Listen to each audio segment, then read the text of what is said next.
Best Irish music on irishradio.org with Jerry Byrne.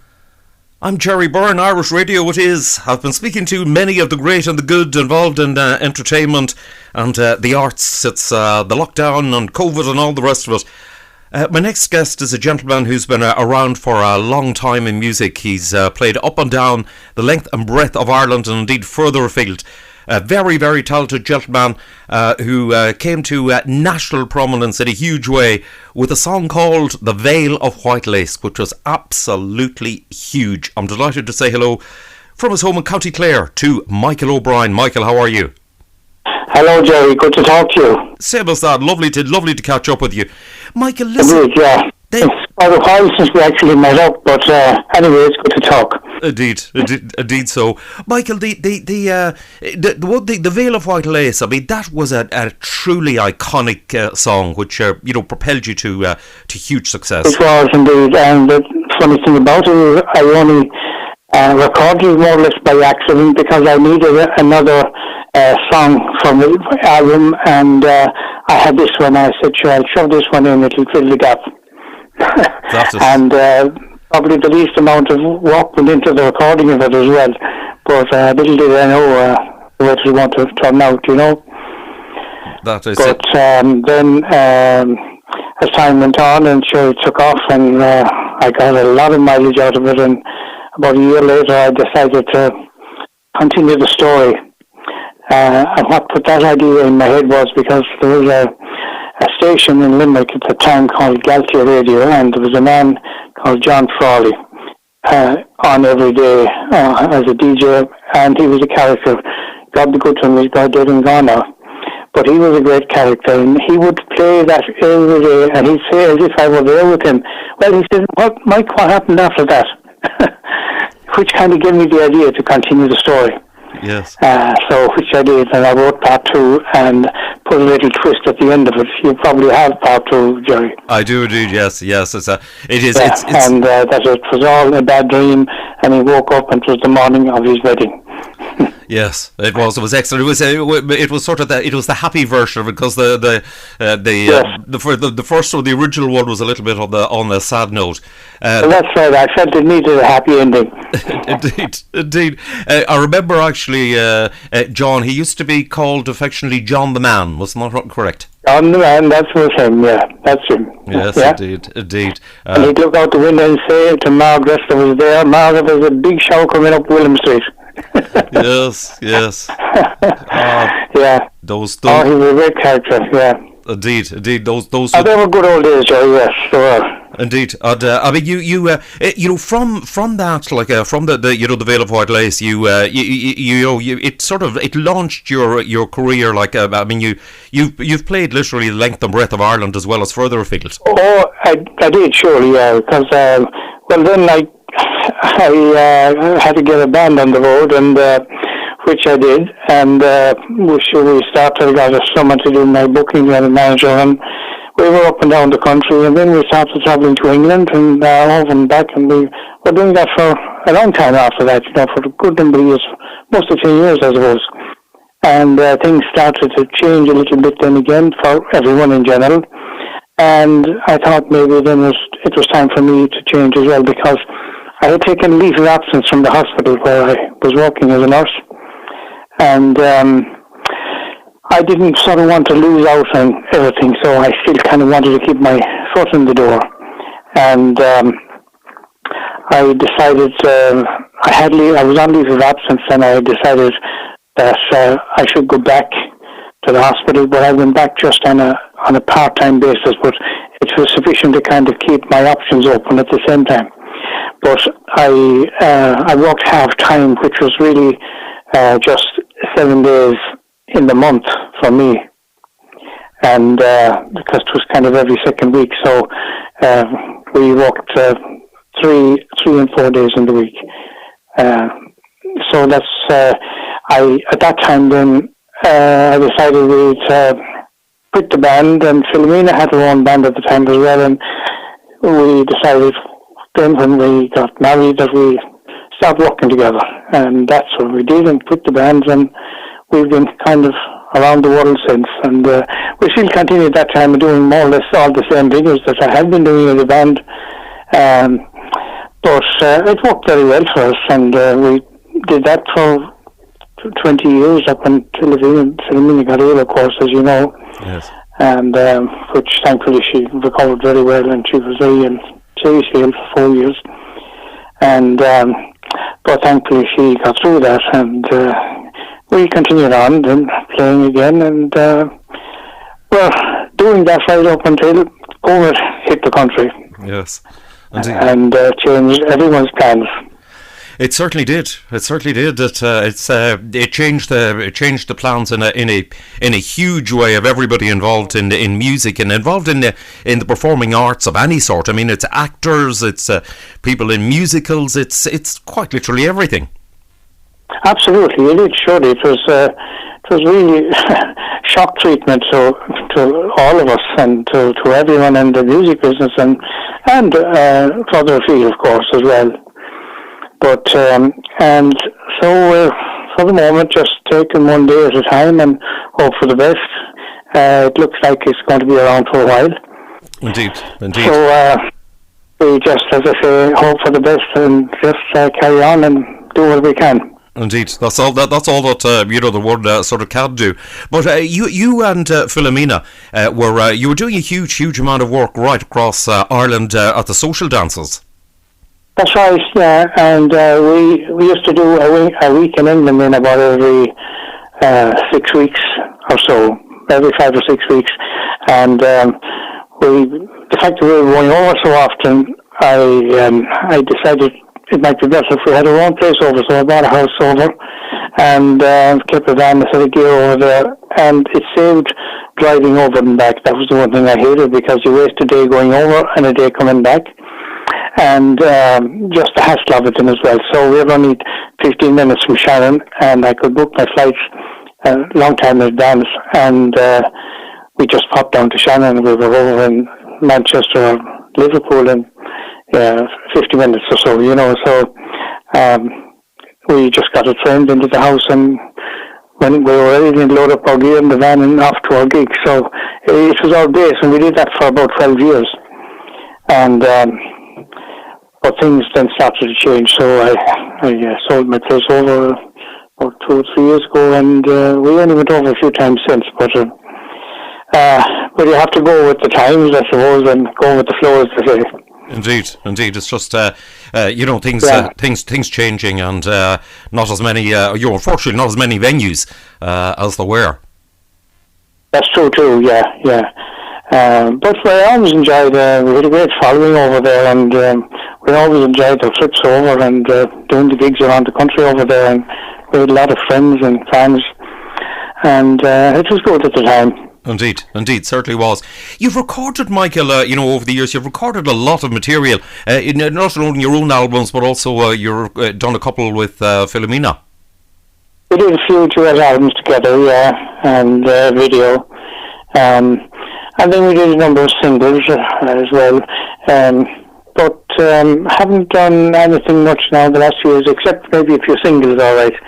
And the last song I had out there, now the present one that's just out there recently, in fact it's on general distribution, I will say.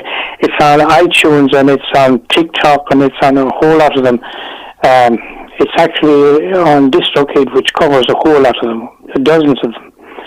So it's out there for everyone to buy online if they want it. And that one, with about 6 others, I recorded in Nashville a good few years ago, but I had this sitting here for a while, and I had meant to do another maybe 6 and release it as a full album altogether, but I just never got around to doing it. But I decided now, maybe we were doing nothing else and we're not playing any music much, just to maybe get a few of them out as a single. So that was the first one. And I was fortunate at the time that when I recorded that over there, I had the picking musicians, some of the best in the business over there in Nashville, and I even had Dolly Parton's backing singer doing the harmony vocals, and worked out very well. And so anyway, that's the reason it's out there at the moment.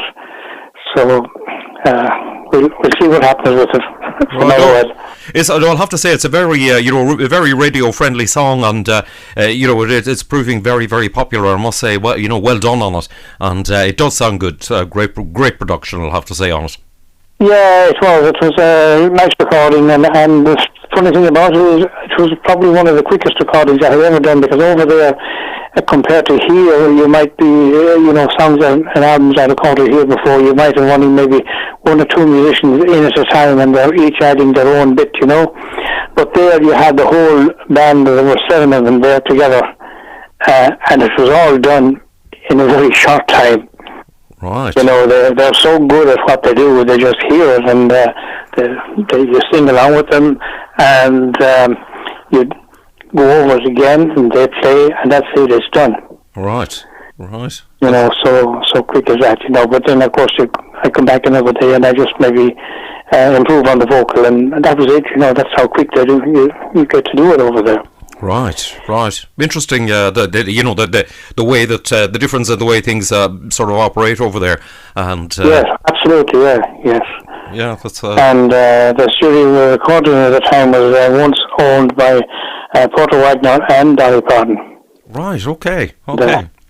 Cracky stuff. That must be a great experience. It must be a great experience. It was lovely. Yeah, it was nice, and then I met up with some of them as well, and they're very nice, ordinary people. So that's the other side of it. Yeah.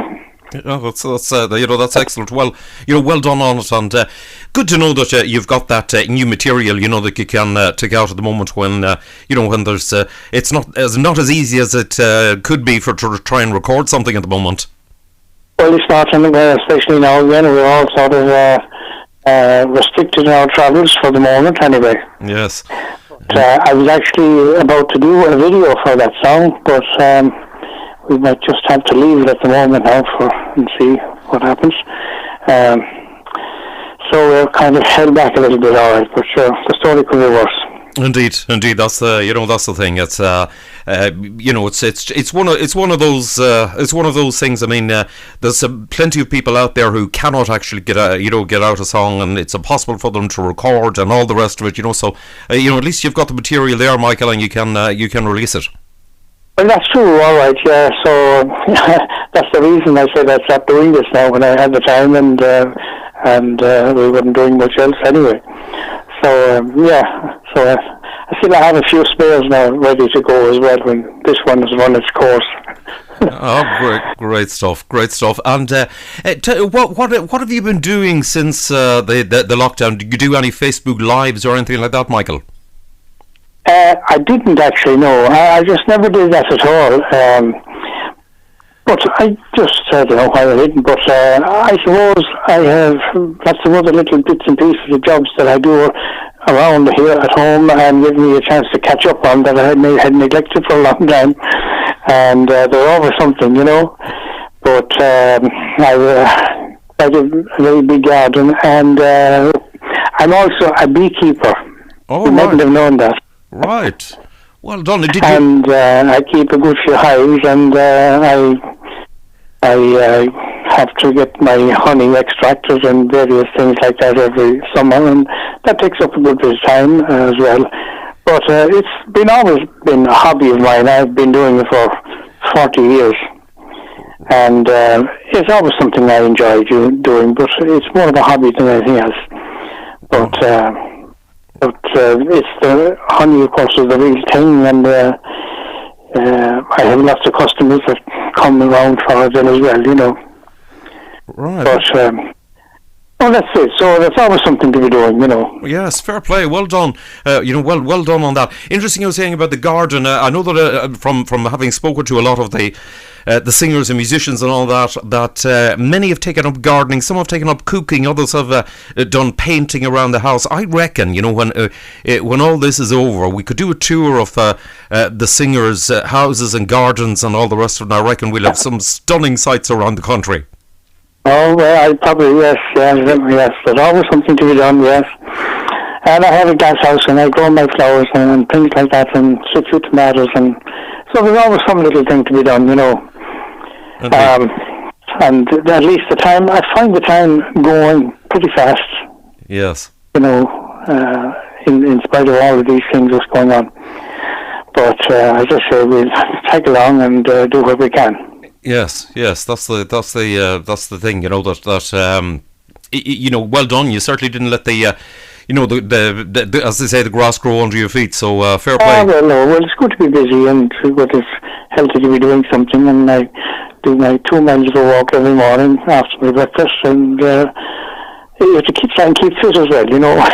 Yes.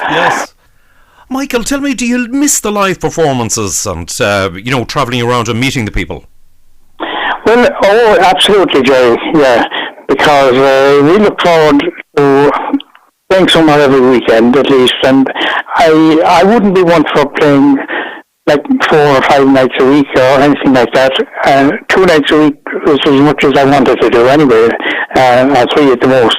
And so we usually have a couple of nights every weekend, and we could be any part of the country. And it's nice to get out and you're meeting your friends and meeting different people and people you've got to know over the years, and they always come back, and you miss all that part of it, all right. But sure, hopefully things might blow over in time. Indeed. And we might be able to get back to a little bit again. Indeed, that's the thing. I mean, every pandemic that has ever came, it's went again. So I think we're probably mankind is probably geared up better now than it's ever been to. It's true, yes, to get a vaccine. So we do a little bit. I always play a little bit here at home in the house, of course, just to kind of keep in touch. I always have a PA system and a keyboard set up in my music room. I have my own little studio kind of as well, and so there's always some little thing to be done around there. And as I say, we do some church functions as well, and things like that. So it kind of keeps us in touch with the scene in a different way. Right, well done. That's excellent, and it must be really convenient for you to have a studio, Michael. Where you can do various things. Well, I wouldn't be doing very much. All I'd be doing is maybe just doing little bits and pieces for myself. And when Philomena would be playing, like when she was doing gigs on her own, she would use some tracks as well. And so I would set up all the tracks for her and have them arranged in the way she wants them, Right. So that's more or less what I would be doing. Although Aoife now, that little girl that you were speaking to last evening, when she was only 14, I recorded her first CD here, The Coal Miner's Daughter, and it just got her started. There was no big effort put into it, but it got her started and got her a good bit of airplay. And that's about all I would be doing here myself. So it's more or less for my own amusement. Right. Excellent. Well done on it. And that young lady, she you sort of took her to a degree under yours and Philomena's wing, Aoife Yes, indeed. She has a huge interest in country music and is a lovely country singer, and I think is going to go a long way in the music business. And she's still in school, of course, but that's her main aim once she finishes school. Excellent, well done. She is a talented lass. I've played her on the radio, and she's a very talented lass, and great to see her. Great to see young talent coming up. Indeed, yes, absolutely, yeah. So there's of course lots of new people coming on the scene now, and it's easier, I suppose, for a lot of them now, because when, like, I was starting, you really had only maybe RTE and then a few of the private stations were starting up, and they were a great help to us all at the time as well. But now you have the TV stations, you have all of those things going on as well.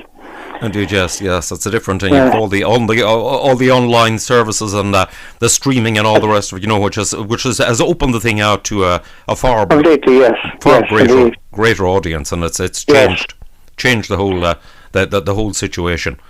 That's true. Yes. Indeed. Michael, listen, it's been lovely to catch up with you, I must say. I've been playing your music for a long, long time. And you are, Jerry, and thank you very much. I do appreciate that, always, of course. For many years now you're doing that, and I hope you'll continue for many, many more. Fingers crossed, doing the best that I can. Listen, Michael, to yourself and Philomena, stay safe, stay well, and fingers crossed, as soon as it's safe to do so, I'll be able to see you out on stage along the way. Well, please God, Jerry, and thank you very much for the call and for the interview, and best wishes to yourself. Take care, look after yourself, keep safe. God bless.